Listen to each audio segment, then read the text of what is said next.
1206 के 1526 के मध्य 5 वंश चले दिल्ली सल्तनत में, जिनके हम लोग नाम, टाइम पीरियड सब लिखते हैं।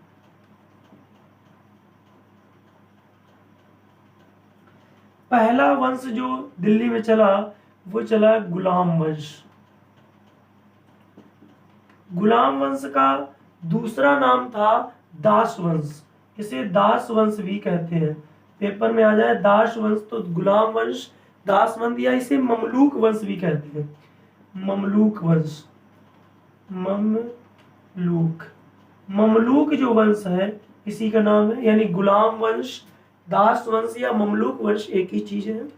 पहला चलता है, और दूसरा जो आपका चलता है वो आता है खिलजी वंश, खिलजी वंश। और तीसरा जो वंश चलता है वो चलता है तुगलक वंश, तुगलक वंश। इसके बाद आता है सैयद वंश, सैयद वंश। और सैयद वंश के बाद आता है लोधी वंश। इस तरीके से दिल्ली में सल्तनत में जो वंश का है वो कार्यक्रम चलता है। सबसे पहला वंश आता है गुलाम वंश, दूसरा आता है खिलजी वंश, तीसरा आता है तुगलक वंश, फिर आता है सैयद वंश, इसके बाद आता है लोधी वंश। इसको भी याद करने की एक अच्छी सिंपल सी ट्रिक है। गुलाब खिले, गुलाब खिले तो सुगंध ले।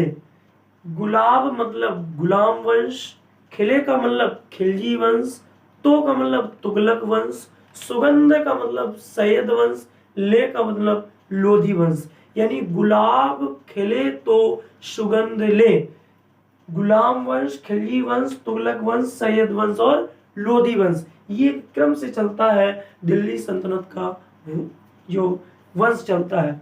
अब इनके कितने साल कौन सा वंश चला, इसको याद करने के लिए आपको एक छोटा सा नंबर याद कराते हैं। मोबाइल नंबर आप न समझना, 84 30 94 37 75, ये 10 अंकों का मोबाइल नंबर है।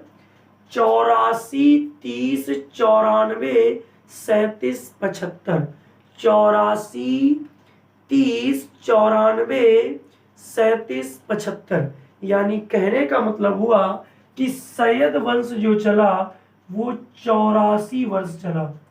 84 वर्ष तक दिल्ली सल्तनत में सैयद वंश चला। इसके बाद 30 वर्ष, 84 के बाद 30 आता है